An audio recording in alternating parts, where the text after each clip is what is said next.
Hello everyone, welcome back to History 2001, Launching America. In this video, we're going to continue our discussion of the English colonization of North America. We'll briefly recap the founding of the Jamestown and Virginia colonies, and then we'll move into a discussion of the New England colonies, and then we'll discuss the Middle colonies, and then we'll finish our discussion by discussing the founding of the colonies in the Deep South. From this point on, however, we will be focusing on England's colonial settlements, as these communities will become the 13 colonies that created the United States of America. It is not that the other European colonies are less important than those established by the English, but they would have less of an impact on the formation of the United States and the genesis of quote-unquote American culture. What was the first permanent English colony established in America after the formation of Jamestown? The answer, of course, is the Plymouth colony, established in southeastern Massachusetts in December of 1620.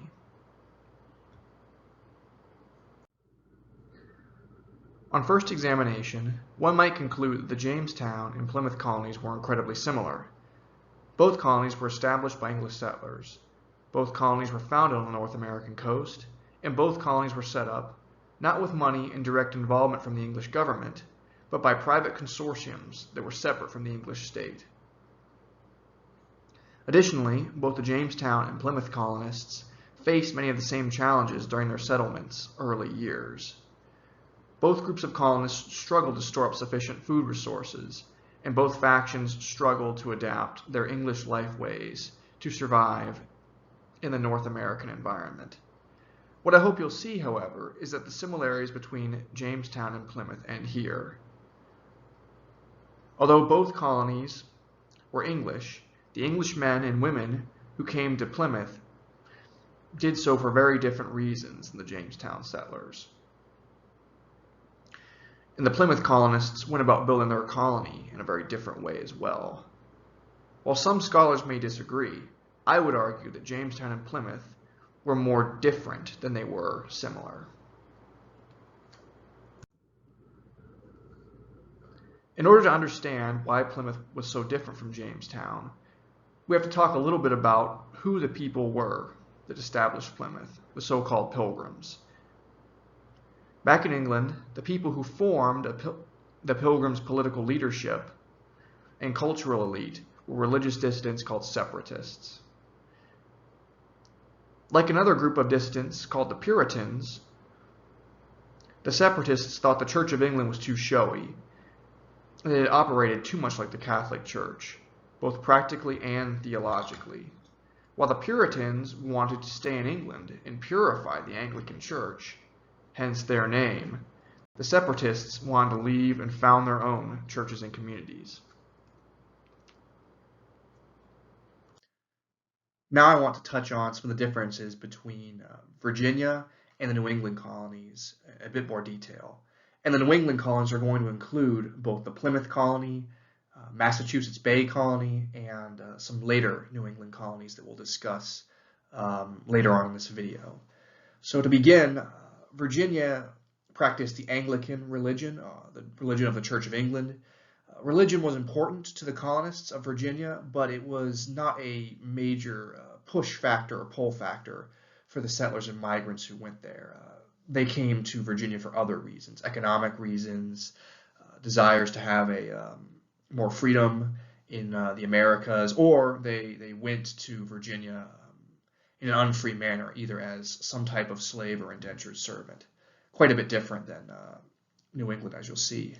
In terms of politics, Virginia's politics was more democratic than those of England, but Virginia politics, with their House of Burgesses, is still less democratic than that of New England. And I'll explain why later on and throughout this video. In terms of the economy of Virginia, the economy of Virginia was not very diverse. It was dependent on tobacco and cash crop agriculture. They would sell tobacco back to England and then have other products brought in. The society of Virginia, there was more upward mobility than in England, to be sure, but the society was very stratified with a wealthy gentry planter class who were the ones who basically ruled the colonies. They would be voted for by poorer people, but generally the people who were in the House of Burgesses were wealthier men elected to those positions. There's not as much of a middle class in Virginia. It's a lot of poorer people and then some wealthier people who basically control things. In terms of labor, most of the colonists who went to Virginia and Jamestown were unfree. They were some type of indentured servant, convict laborer, temporary enslaved person, or eventually permanent African slaves. And about 2/3 to 3/4 of the population came there as unfree people. In terms of family and gender relations, there were no women in the early waves. It was not until a couple years after the colony was established that women came to Jamestown and Virginia. The colony initially grew through immigration rather than people being born in the colony. This is because the birth rate was low, because a lot of people were not surviving to adulthood because of all the diseases in the swampy Virginia tidewater. Extended families were very important in the Virginia colony, probably because of the high death rate, and strict education was emphasized for all classes, education that would help people know their place. And then lastly, relations with Native Americans were very, very bad, violent from the beginning. The English settlers that followed or went to Virginia followed the Irish plantation model, where they planned to basically force Native Americans to work for them. Native Americans, of course, did not want to do that. That led to a series of wars, which we talked about in a previous video. Now we'll touch on New England. Religion, primarily Puritan, but there are other Christian denominations in New England, which we'll talk about later in the video.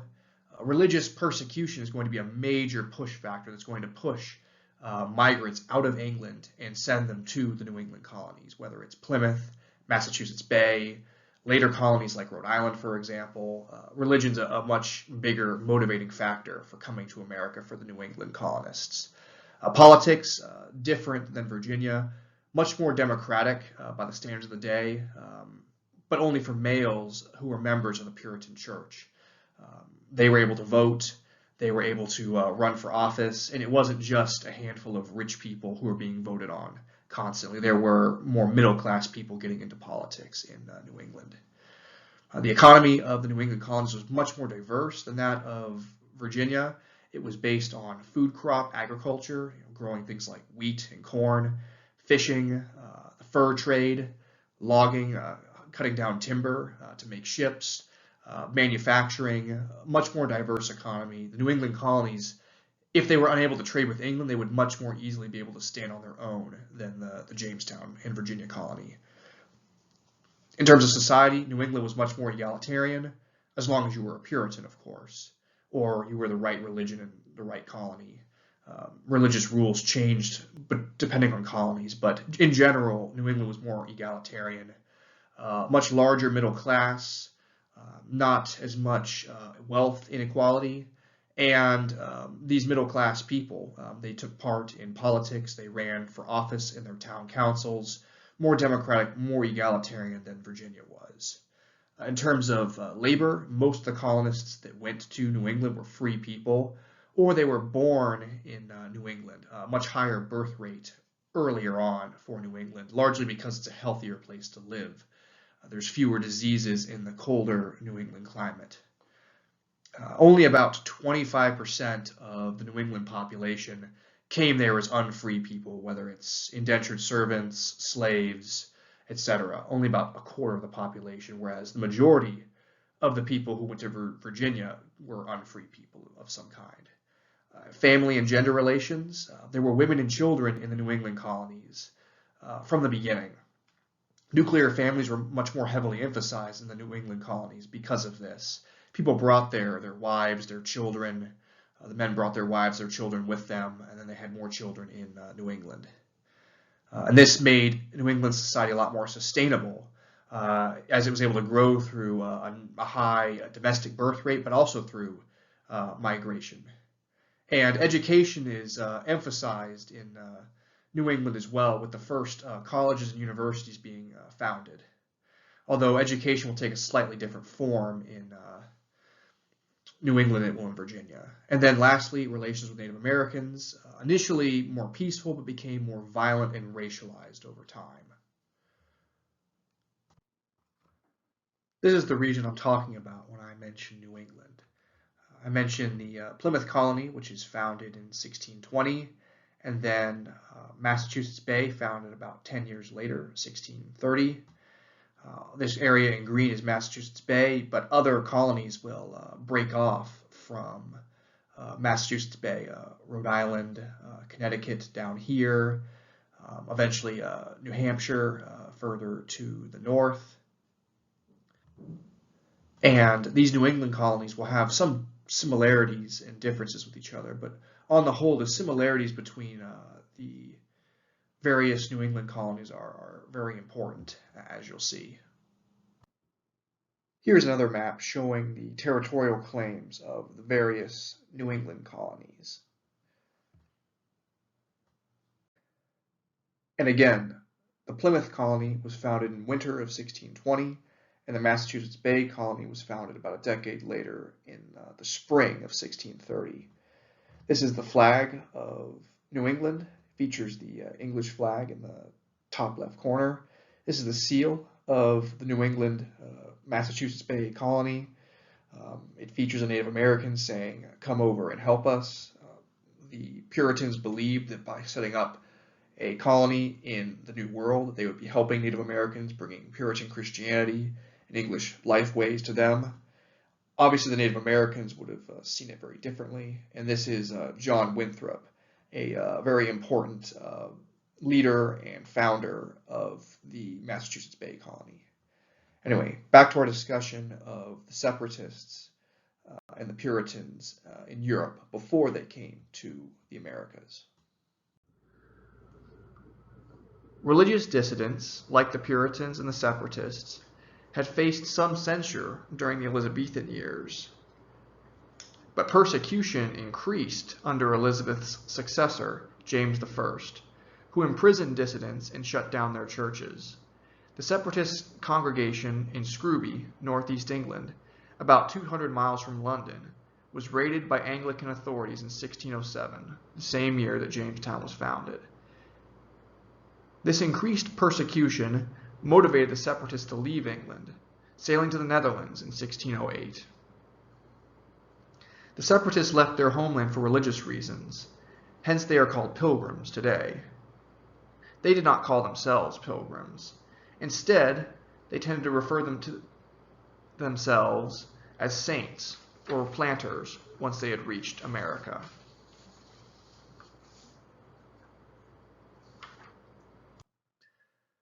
Now I want to talk a little bit more about the background of the Puritans in England.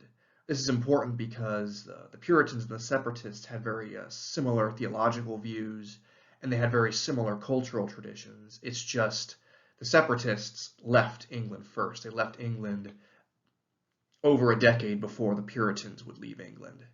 The Puritans wanted to stick around and purify England and the Church of England, whereas the separatists were more interested in leaving and founding their own society. Both the Puritans and the separatists came from the English middle, professional, educated classes. You'll remember from a previous lecture video that these middle class, professional, educated, fairly well off, but not members of the nobility.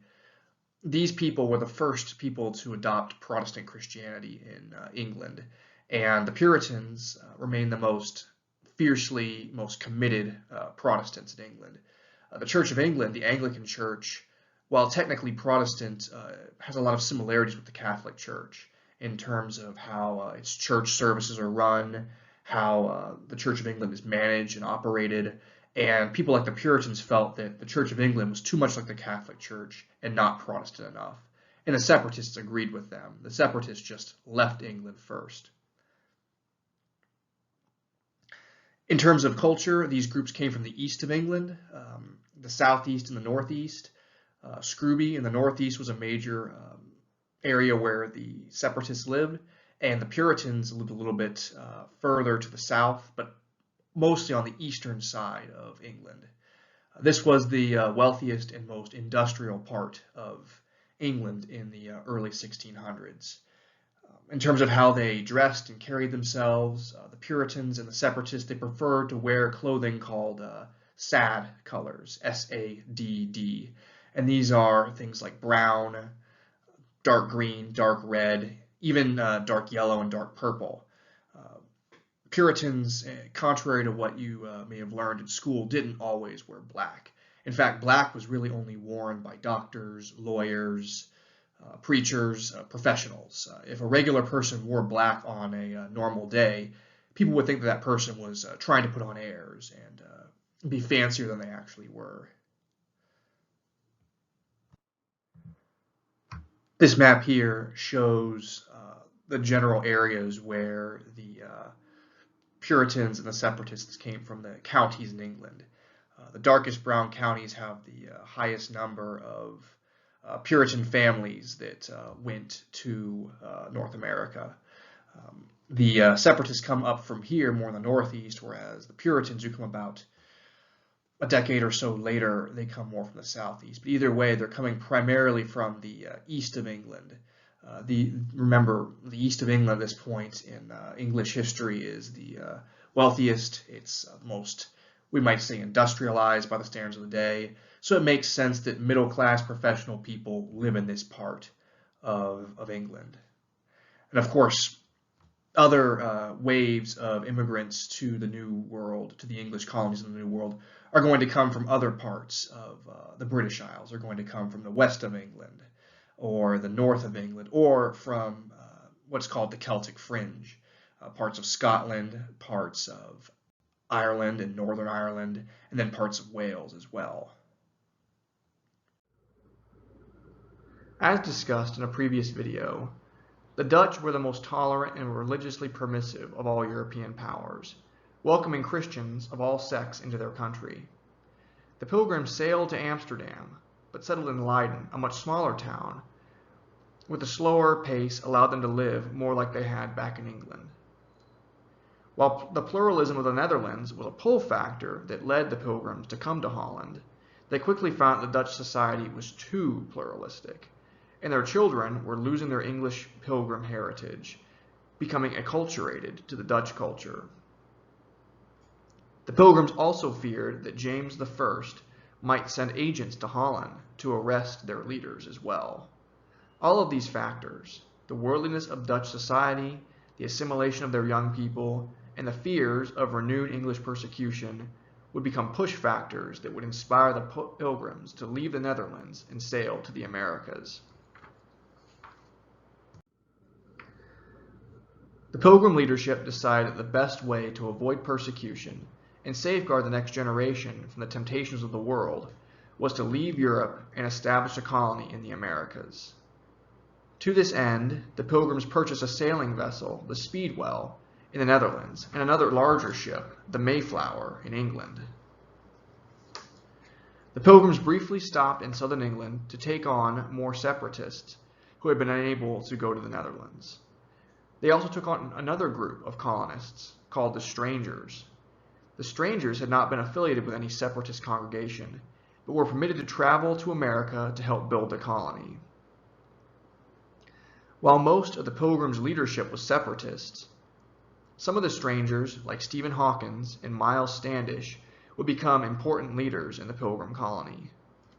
Many of the Strangers were indentured servants as well, who would have to labor in order to gain their freedom and become full members of the colony. Of the 150 Pilgrim colonists, over 100 were strangers and about 50 were saints from established separatist congregations. During the passage, the Speedwell sprung a leak and had to return to England, and the Mayflower nearly sank after its main mast cracked during a gale. The Pilgrims used the screw from their printing press to help keep the mast together for the rest of the journey, using the screw a lot like a modern-day car jack to hold the mast together, as seen in the image at the top right.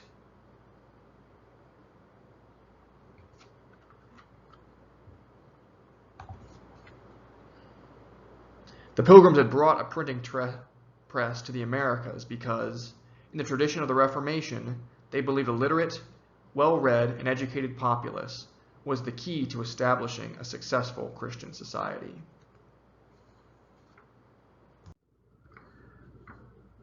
After a difficult journey across the Atlantic, the Mayflower reached America in November of 1620, off the coast of Cape Cod. The Pilgrims had planned on establishing their colony further to the south in the Hudson River Valley, in what is now New York, but they had been blown off course by the storms. It was too late in the season to sail to the Hudson, so, with winter setting in, the Pilgrims decided to build their colony where they had landed. They commemorated their landing at Plymouth Rock.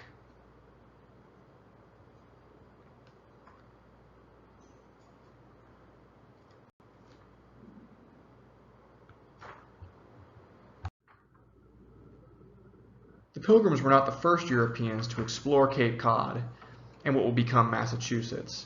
The Spanish, the French, and even the English, under John Smith, whom we discussed before, had sailed around the Cape and fished off its shores. I mentioned earlier European explorations because it will be important later.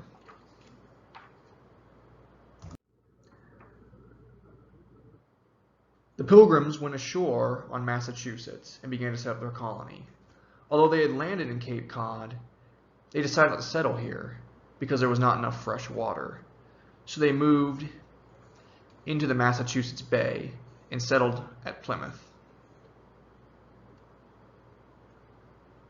Some of the colonists were concerned about the legality of establishing a colony so far north, as opposed to the Hudson. So the Pilgrim leaders drafted a legal document called the Mayflower Compact in order to justify their establishment of the Plymouth colony.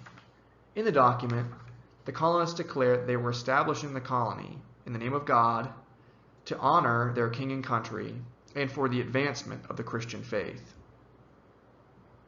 This document was signed and ratified by the colony's free male members.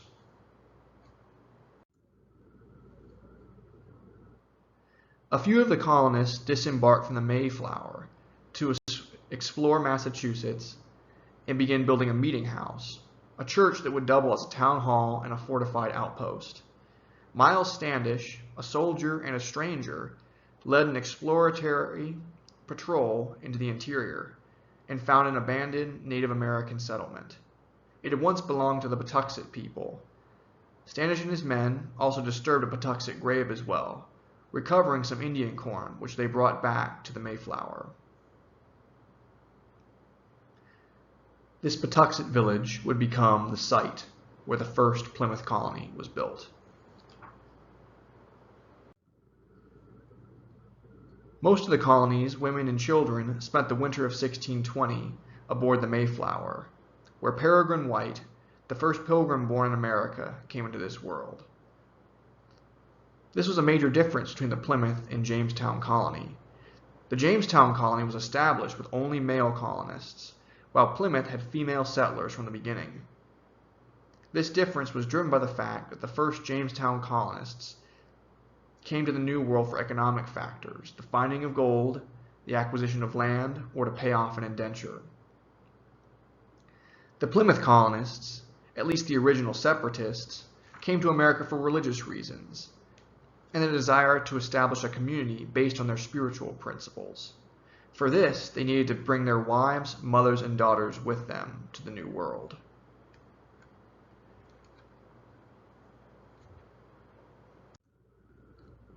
The colonists continued to work on the Plymouth settlement, building their new outpost on the location of the abandoned Patuxet settlement. Scholars think the Patuxet people abandoned their settlement due to disease that had been unwittingly introduced by the European traders and sailors that we discussed previously. The colonists chose to name their new settlement Plymouth after the city of Plymouth in Devon, southern England. The male colonists continued to construct the settlement's buildings and practice military drills throughout the winter of 1620 and early 1621. Despite their efforts, nearly half of the Pilgrims died of diseases during the first winter, cooped up on the Mayflower and confined to the settlement's communal meeting house.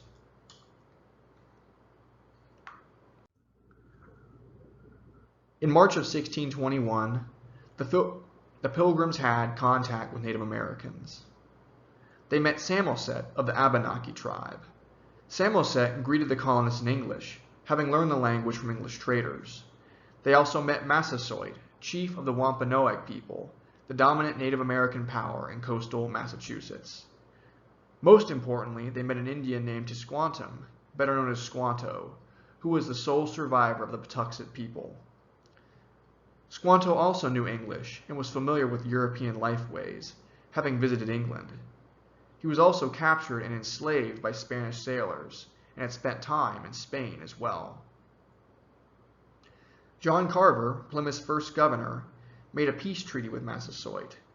Both sides agreed not to attack each other, and both groups signed a mutual defensive pact, meaning that each signatory would come to the aid of the other in times of war. The Plymouth colonists' relations with Native Americans, at least early on, stood in stark contrast to how the English colonists of Jamestown treated the indigenous people of Virginia. The Plymouth colonists wanted to have peace and did not wish to press the Indians to serve them or provide them with food and labor, as the Jamestown colonists had done. Consequently, while Jamestown fought intermittent wars with Native Americans in its early years, the Plymouth colonists would live peaceably with the indigenous people of Cape Cod in eastern Massachusetts for over 50 years, although they would serve in other wars against Native Americans in other parts of North America.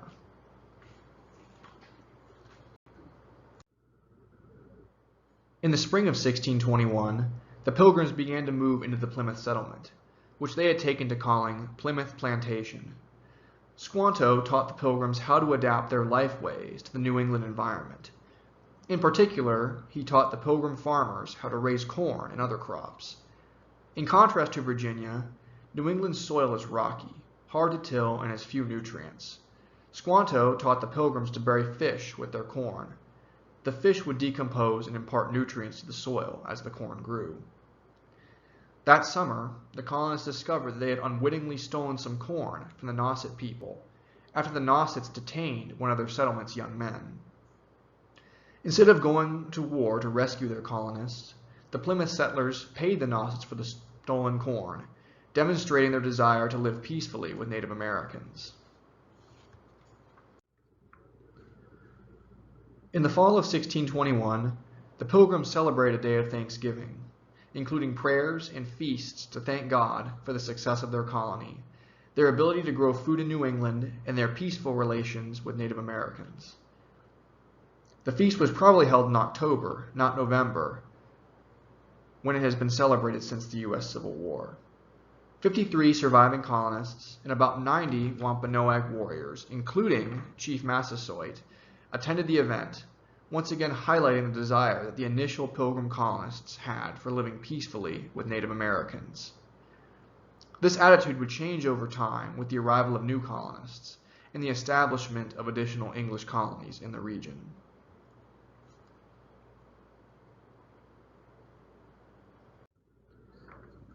The next major English colony established in America was at Massachusetts Bay, just to the north of Cape Cod in the Plymouth settlement.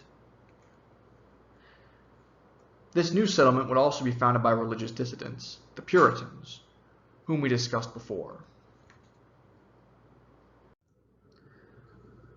The Puritans began sailing to Massachusetts in 1630, led by John Winthrop, the colony's first governor. Like Plymouth, the colony ruled itself in order to maintain its religious and cultural beliefs. The Massachusetts Bay colonists established the settlement of Boston in September of 1630. Boston would grow in size and prestige and become one of the most important cities in English colonial America. The Massachusetts Bay colony grew quickly, even more quickly than Plymouth. During the Great Migration of the 1630s, Massachusetts Bay saw over 20,000 Puritans flee persecution in the British Isles to settle in the colony.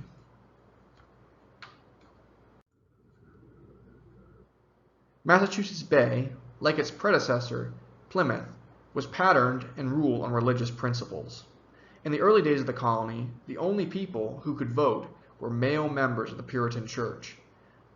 While this system might seem oppressive and intolerant today, denying women and non-Puritan men the right to vote, for the time it was remarkably egalitarian, allowing some everyday colonists the franchise and a say in the colony's political affairs.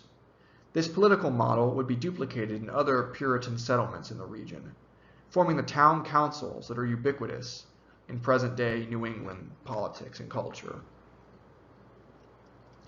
The colony's population would increase again during the 1640s as a result of civil wars in England, and more colonists, including many non-Puritans, began to come to Massachusetts Bay, changing much of the colony's original religious culture.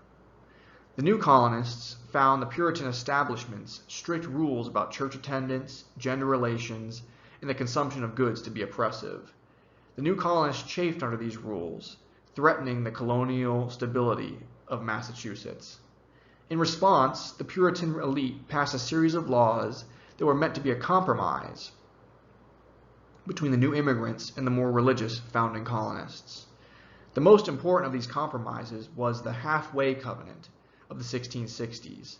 The Halfway Covenant allowed people who had not converted to Puritan Christianity to join the Puritan Church, and thus have political rights, so long as they allowed themselves to be baptized in the Puritan Church. Now I want to talk a little bit more about the Puritan Great Migration to New England that I alluded to on a previous slide. And this Puritan Great Migration to New England, it begins in the 1620s after Plymouth is established, but it really gets going in the 1630s after Massachusetts Bay is set up as a colony, and it will continue well into the 1640s. And they're coming to Plymouth, Massachusetts Bay, and then later colonies like Rhode Island and Connecticut, etc. The pull factors are religious freedom in these New England colonies. Once again, religious freedom for Puritans primarily. Economic opportunities. Remember, there's a very diverse economy in New England. Relative democracy of New England colonies, more of a chance to have a part in politics. Land that is available. All of these things are going to be pull factors. Push factors are going to be increasing persecution of Puritans in England under King Charles I, who reigned from 1625 to 1649. The Puritan migrations would slow after the Puritan parliamentarian victory in the English Civil War of 1642 through 1641, in which the Puritans, led by Oliver Cromwell, Puritans in this conflict are known as the Roundheads, they defeat the Royalist Cavaliers that were supporting King Charles. And the Puritan migrations slow down after the English Civil War because now the Puritans control the English government and the persecution of Puritans comes to an end. Here is a photograph of modern reenactors dressing as or interpreting factions from the English Civil War.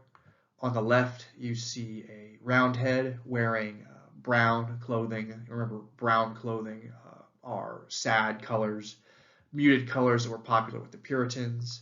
He's wearing a helmet, which is not very fashionable, but is very protective.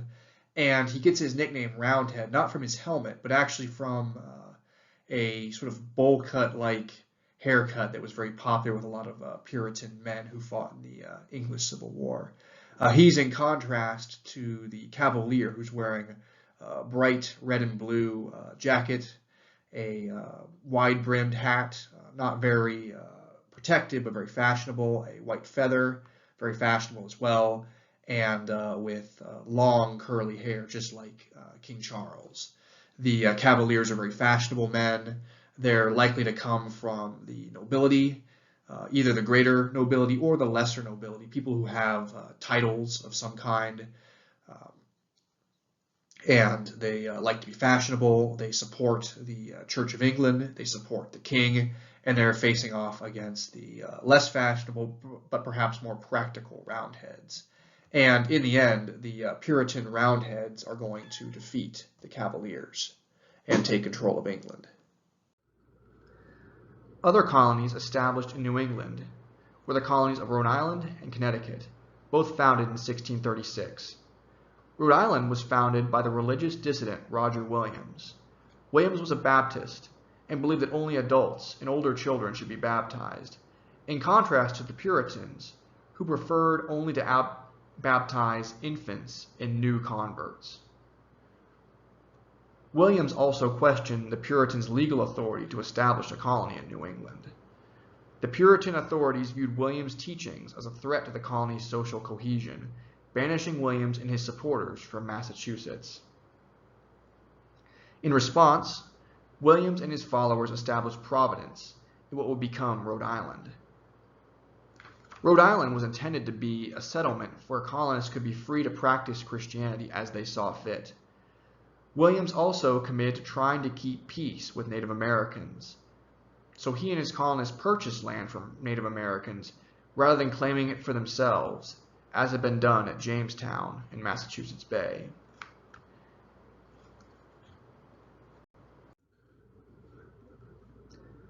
In contrast to Rhode Island, which was founded by religious dissidents, Connecticut was established by Puritans who wanted to have more of a separation between church and state, in a model that was more like the Plymouth colony.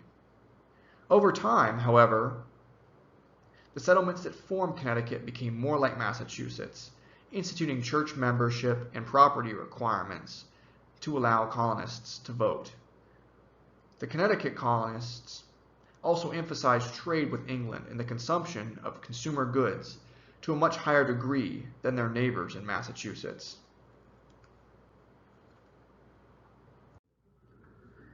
The New England colonies were initially politically and socially distinct, but they became more culturally similar over time. As is the case throughout world history, an armed conflict brought these colonies together in an unprecedented way during the Pequot War of 1636 to 1638. The conflict began as European colonists expanded their settlements in southern New England in order to cash in on the lucrative fur trade discussed previously. The Pequot tribe, which was living in southern New England at the time, began to side with the Dutch colonists in the Hudson River Valley, looking to make an alliance against the English settlers, who were encroaching on their communities.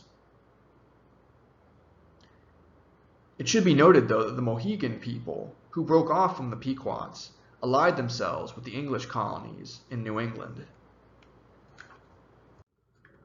The English colonies, including Massachusetts, Connecticut, and Plymouth, fought together against the Pequots. Rhode Island did not join the conflict, but it did convince the Narragansett people to join the English against the Pequots. The English and their Indian allies defeated the Pequots, fighting them with great ferocity, killing most of the Pequots at the Battle of Mystic Fort on May 26, 1637. The English and their native allies surrounded the Pequots' fortified settlement and set it on fire.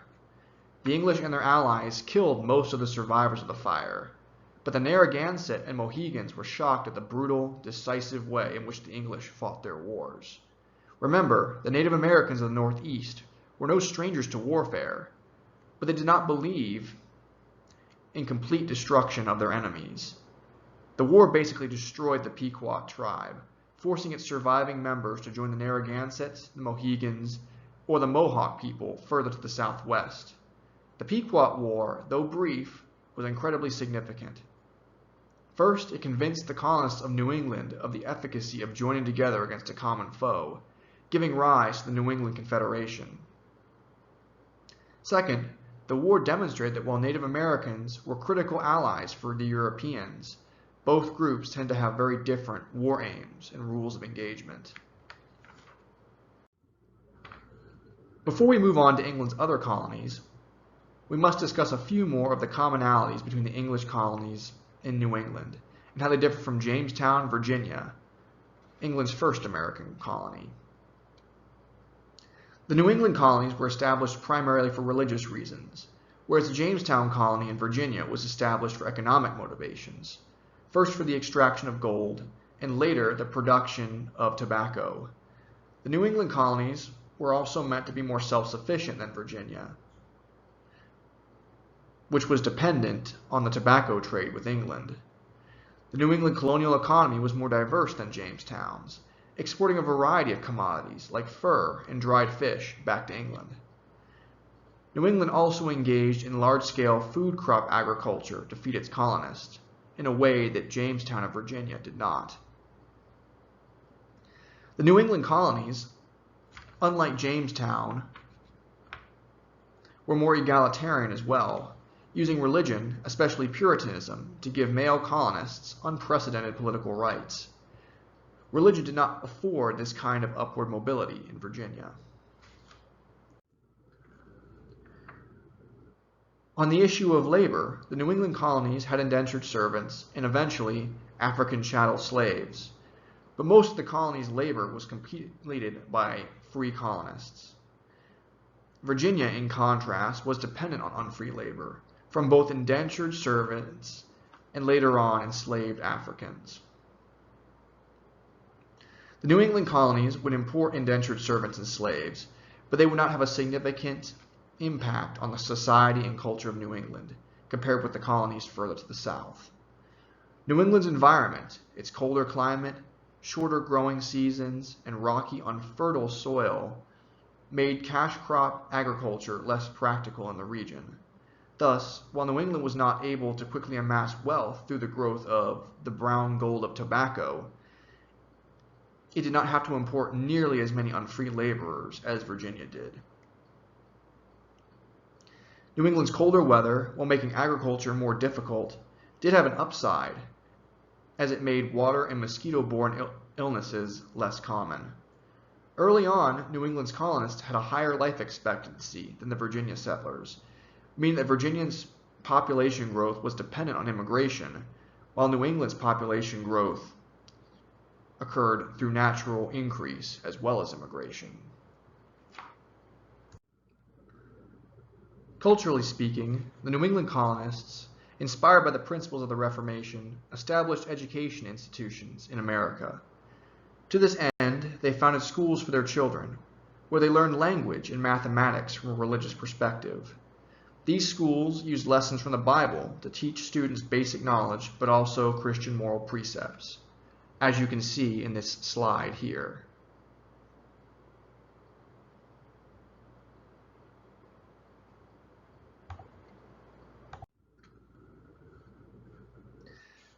New England's Puritans, as Protestant Christians, believed that humanity was innately sinful, and thus children had to be taught from a young age of their sin and the importance of resisting their own selfish urges in order to obey their parents, their political leaders, and God.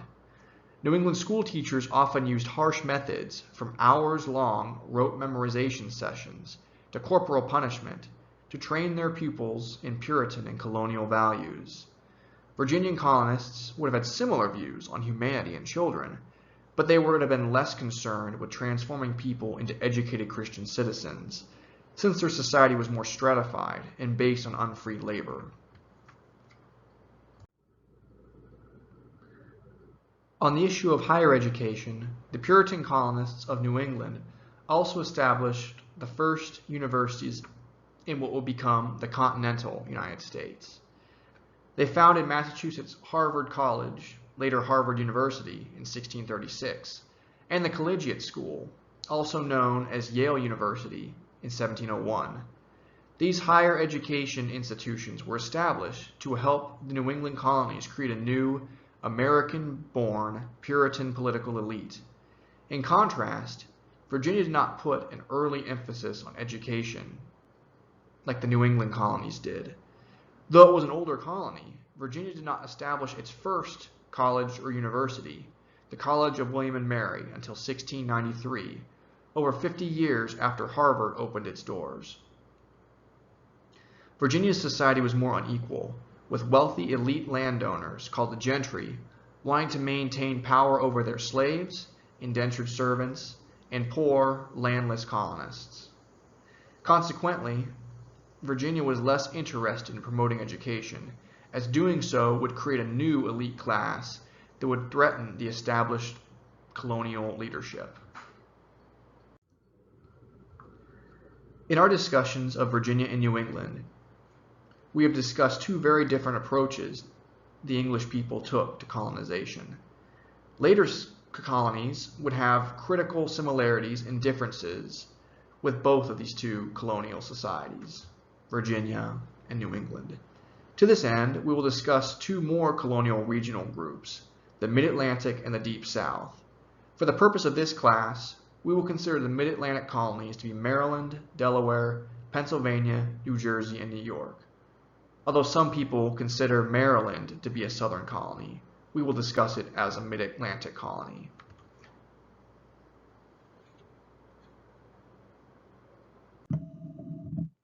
Before we begin our discussion of the Middle Colonies, I want to talk about another great migration from England that's going to, generally speaking, go to the Middle Colonies and why that migration took place.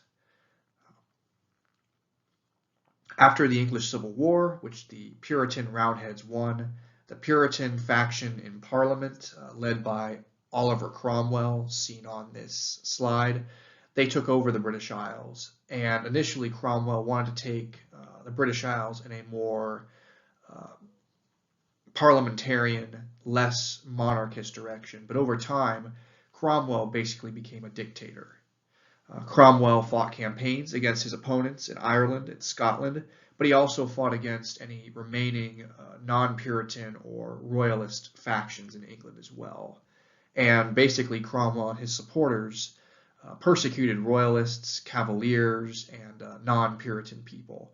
And that's going to lead to a great migration of royalists and Catholics, etc., going to the English colonies from the 1650s into the 1660s. Naturally, the royalists did not want to go to Puritan New England. They were being persecuted by a Puritan government. The persecuted people, the Puritans, once they got into power, they became persecutors. So the royalists went to other places. They went to Virginia, which had a larger Anglican population that was loyal to the Church of England and to the king. Or they went to the newer middle colonies. A lot of Catholic people, Catholic royalists especially, went to the Maryland colony. Others, pacifists, for example, like the Quakers, they're going to go to the Pennsylvania colony, which we'll talk about later in this video as well. And this migration is going to slow down with the ascension of English King Charles II, who ruled from 1680 to 1685. Sorry, 1660 to 1685. And Charles II was called the Merry Monarch, and he basically promised to end religious and political persecution in the British Isles. He was the Merry Monarch because he wanted everyone to be happy and merry and to get along with each other. The Maryland colony was founded in 1634 by George Calvert, Baron of Baltimore. Calvert was a Catholic, and he wanted to establish a safe haven in America for English Catholics, especially from the upper class, who had lost their noble titles due to their faith. King Charles I, successor of James I, was sympathetic to Catholics and allowed the Calverts to go forward with the formation of their colony, which they would establish just to the north of Virginia. The colony was religiously tolerant in the beginning, but the Calverts intended the colony's leadership to be Catholic, even if most of the lower class colonists in Maryland were actually going to be Protestants. In 1649, Maryland legally codified its toleration of all Christians, Catholic and Protestant, although Catholics would continue to rule the colony. Maryland was a desirable place to settle for both Catholics and Protestants. The colony awarded free land to immigrant colonists, called head rights. The soil was rich with nutrients, and the growing season was long, making tobacco the colony's principal agricultural output, like Virginia. Unfortunately, the colony's rapid growth led to a series of wars with Native Americans, much like Jamestown's conflict with the Powhatan people. and the New England colonies struggle with the Pequots. The Maryland colony took its name from Charles I's wife, Queen Henrietta Maria, a Catholic French princess. Although it was named after an English queen, Maryland was not established as a royal colony, ruled directly by the monarch. Rather, it was a proprietary colony, ruled by an intermediary, the Calvert family, who were not elected by the colonists. In contrast, Virginia and other New England settlements were founded as corporate colonies, founded and funded by groups of individuals, and the colonists had more say in who their leaders were, with the New England colonists having the most say, and the Jamestown, Virginia colonists having a little bit less control over who their leadership was, but still more of a say in the running of their colony than the Maryland colonists. Over time, as the Maryland colony grew, it became more like its southern neighbor, Virginia. Intended to be a safe haven for Catholics, the colony allowed for a degree of religious toleration. The colony's leadership, however, was exclusively Catholic, ruling over a predominantly Protestant settler class. The Protestant settlers, especially the Puritan settlers, felt that the Catholic elite did not properly represent them, since Protestants could not become rulers of the proprietary colony. Consequently, in 1689, a Protestant army, consisting mostly of Puritans, took over the colony, removing the proprietary leadership. In order to prevent future Catholic rule, the Protestants made being Catholic illegal in 1704. Religious toleration would not be restored in Maryland until after the American Revolution. While they had removed Maryland's laws of religious toleration, the colony's Protestant settlers believed that they were actually ensuring religious freedom for themselves, the Protestant majority, by making sure that the colonial leadership had the same beliefs as the people. Further to the north, another group of religious dissidents, called the Quakers, established a colony in Pennsylvania in 1681. Pennsylvania took its name from its leader, William Penn, a Quaker from England. Quakers, officially known as the Religious Society of Friends, were a Protestant religious sect that began in the wake of the English Civil War of 1642 to 1651. The Quakers were founded by George Fox and Margaret Fell. Both Fox and Fell believed that the Church of England and the Puritans had become corrupt and violent, as evinced by the acrimonious English Civil War, in which Anglican Royalist Cavaliers fought the Puritan parliamentarian Roundheads for control of the country. The Puritans had executed King Charles I, whom we discussed before, and temporarily removed the English monarchy, making Oliver Cromwell the leader and Lord Protector of England. The Quakers rejected both sides during the Civil War and preached the values of nonviolence, pacifism, and abstention from worldly pursuits and indulgences, like the abuse of tobacco and alcohol, and even the consumption of spicy food. Penn's colony would be established on these principles. Quaker religious services, both in England and in Pennsylvania, allowed all attendees, including women, to testify, that is, speak before the congregation. The Quakers believed that all people had an inner light, and thus should be able to speak about spiritual matters for themselves, regardless of their gender. The Quakers showed a remarkable amount of gender egalitarianism by the standards of the day. Wanting to flee persecution, Penn and his Quakers established the settlement of Philadelphia, the city of brotherly love, in 1682. Because of their commitment to pacifism, the Quakers preferred to trade with Native Americans, or buy land from them, rather than taking land by force, or defending their incursions through warfare, as was done in other colonies. Pennsylvania, like Maryland, was a proprietary colony, but its government was more democratic and representative, consisting of elected county commissioners who represented the people who voted for them.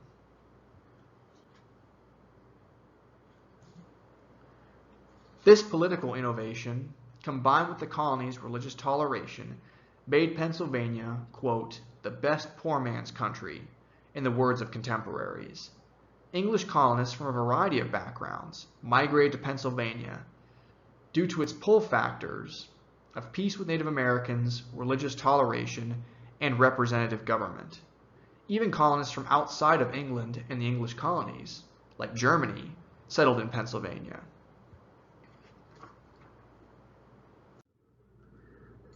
The settlements of Delaware, New Jersey, and New York were not established by the English, but they would become part of England's colonial empire through war and annexation.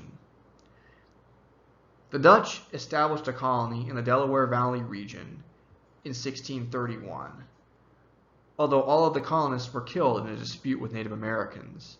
In 1638, more Dutch, along with Swedish and Finnish colonists, established permanent settlements in the region, founding Fort Christina on the Delaware River Valley near present-day Wilmington, Delaware.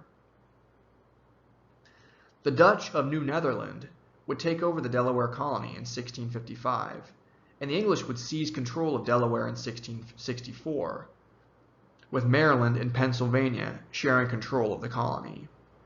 Delaware colonists grew tobacco as a cash crop. To this end, Delaware planters imported indentured servants and slaves to work in the fields of their plantations.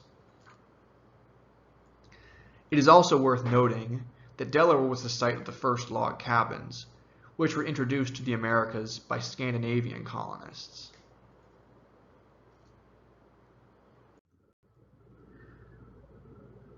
New Jersey and New York, originally New Netherland, were colonies established by the Dutch as well. We discussed their origins in a previous video. New Netherland was ruled from the settlement of New Amsterdam, present-day New York City, specifically Manhattan. The English captured the Dutch settlement and renamed the rest of the colony to New York after their own Duke of York, the future James II. We will talk about King James II in a future video. Although these colonies were not established by the English, they would be ruled as proprietary colonies, with England's governing monarch giving control of these territories to English noblemen. England took control of New Jersey, formerly New Sweden, in 1664 as well.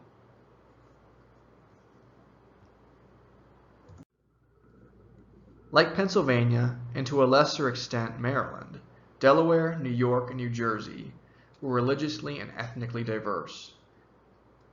Following the Dutch pluralistic tradition, Christians of all sects were allowed to settle in these colonies. These colonies saw initial migration from Europe, but much of the colony's later immigrants came from other English colonies, especially New England, as religious dissidents fled the censure of the Puritans. Also, like the Dutch, Delaware, New Jersey, and New York would emphasize trade and commerce, causing settlements like New York City to quickly grow into large and important urban centers. These colonies would also import indentured servants and slaves to satisfy their labor needs. The Mid-Atlantic colonies had some key similarities, but also some important differences with the original English colonies in Virginia and New England. Southern Mid-Atlantic colonies, like Delaware and Maryland, had similar economic and labor structures to Virginia, growing cash crops like tobacco, forcing them to rely on unfree labor. Northern Mid-Atlantic colonies, like New Jersey and New York, were ethnically and religiously diverse, unlike Virginia and New England, having been initially established by the pluralistic Dutch. Pennsylvania was a religiously tolerant colony established by English Quakers, and its county commissioner system made the colony more like New England to the north, though, rather than the proprietary colonies in the Mid-Atlantic, which were initially ruled by wealthy English noblemen. All in all, the Mid-Atlantic colonies, like their people, were very diverse, having incredibly varied political, social, and economic structures based on their environments and their demographics.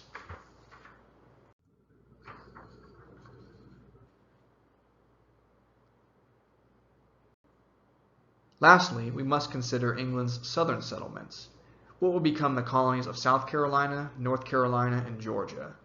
These colonies were not corporately or proprietarily established. Rather, they were royal colonies set up by the decree of the English monarch.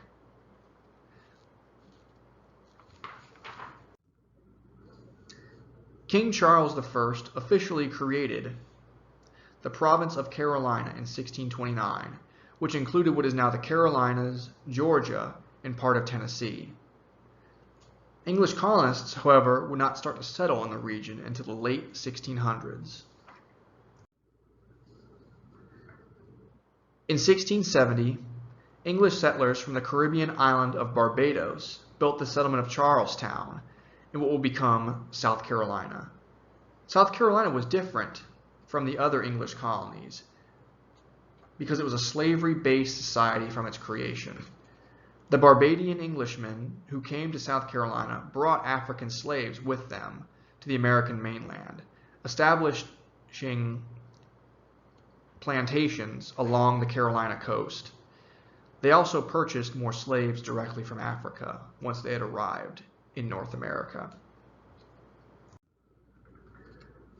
Instead of tobacco, these early South Carolinian plantations introduced two crops: indigo, a plant used to make blue dye, and rice.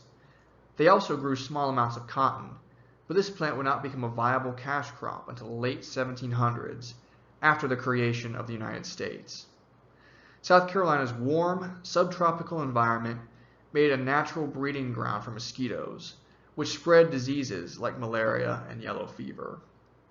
African slaves tended to have immunity to these diseases, since these pathogens originated in Africa, but Europeans and Native Americans did not.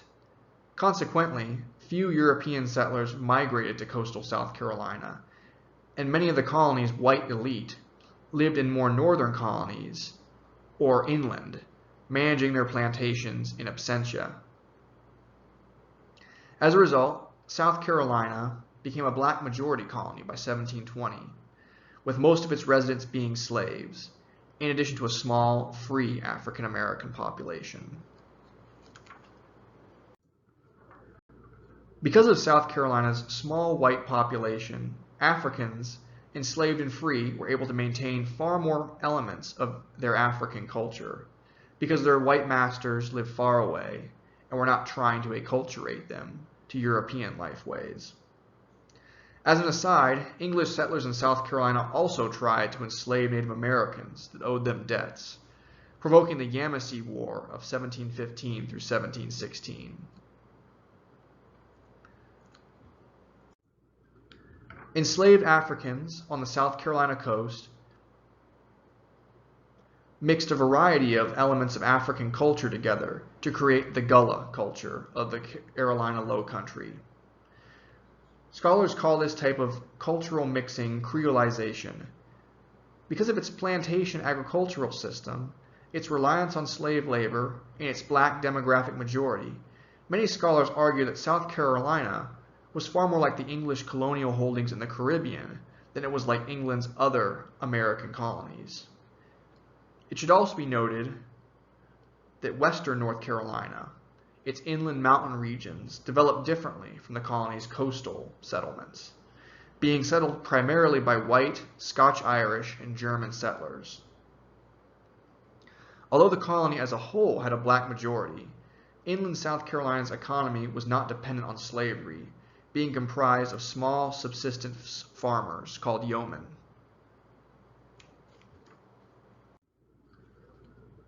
North Carolina came about differently than its southern neighbor.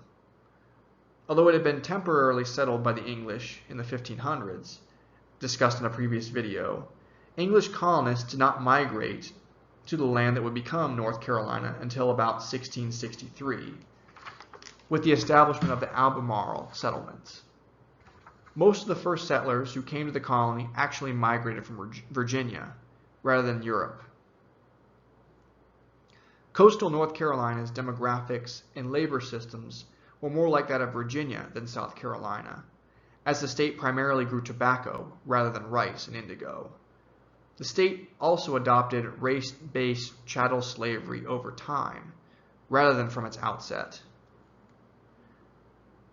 Western North Carolina, with its rugged mountains and valleys, would be settled by German and Scotch-Irish settlers, who migrated southward down the Appalachian mountain range to establish small farms, rather than large plantations. North Carolina as a whole would also remain lightly populated, making its coast a safe harbor for pirates like Edward Teach, better known as Blackbeard. Essentially, you can think of North Carolina as being like Virginia on the coast, but like inland South Carolina in its mountainous uplands.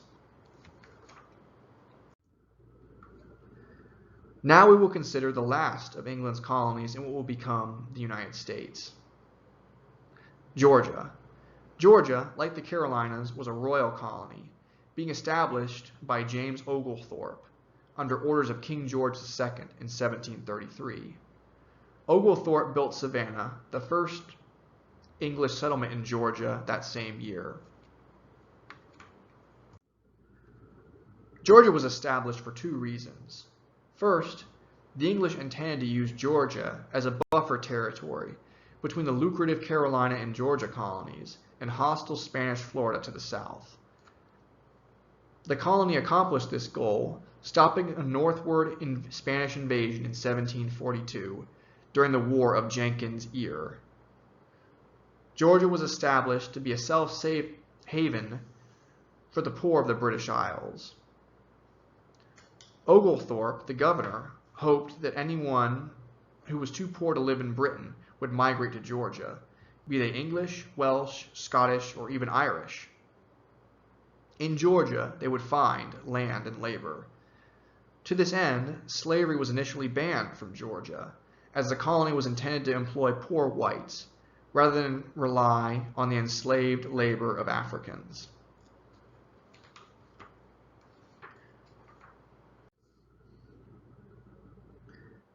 In 1751, the British Crown gained direct control of Georgia and legalized slavery. With the legalization of slavery, coastal plantation owners began to import enslaved Africans, creating a labor and cultural system that was very similar to that of the South Carolina coast.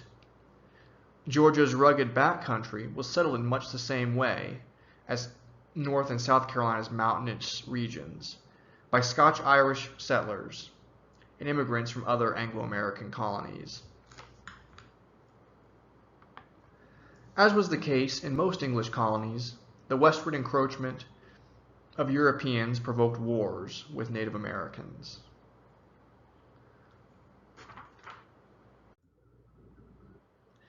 We have covered an incredible amount of material in this video, so now I will take some time to summarize the key similarities and differences between the English colonies of America. The New England colonies were established by religious dissidents, the Pilgrims of Plymouth, the Puritans of Massachusetts and Connecticut, and the Baptists of Rhode Island.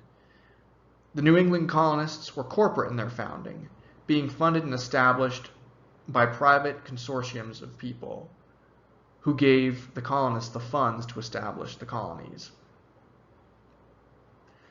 The New England colonies had varied political systems, with some being more religiously tolerant than others.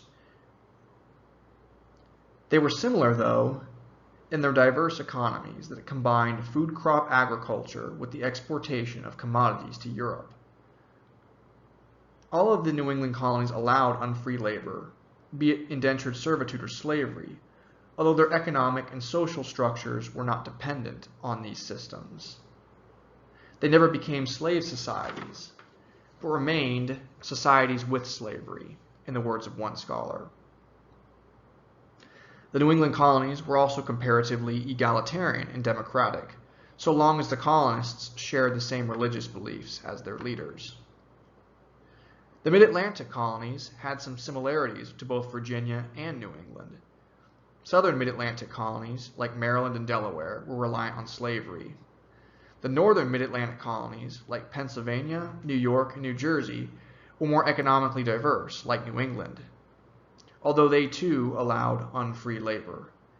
The Mid-Atlantic colonies were more religiously pluralistic than New England, due to their Dutch heritage, and the religious distance from England, like Catholics and Quakers, played in these colonies' founding.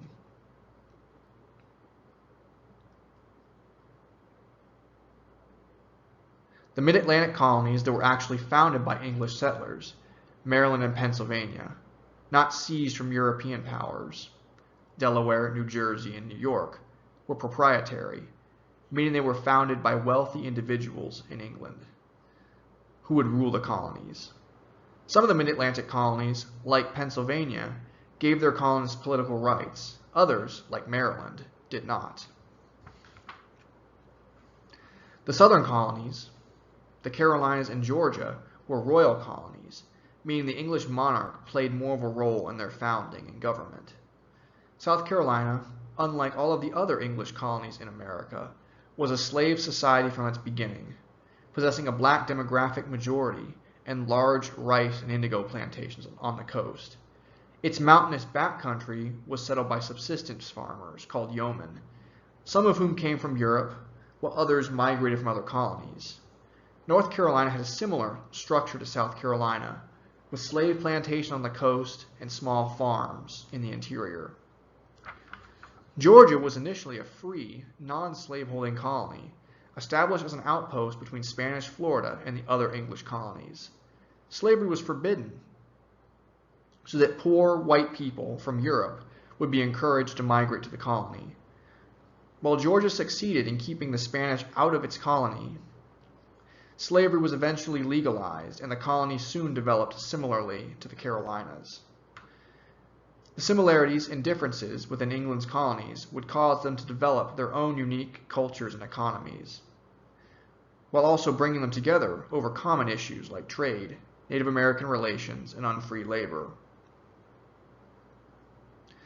The English colonies' similarities and differences would inspire the colonial grievances that would cause the American Revolution, as you will see in future videos.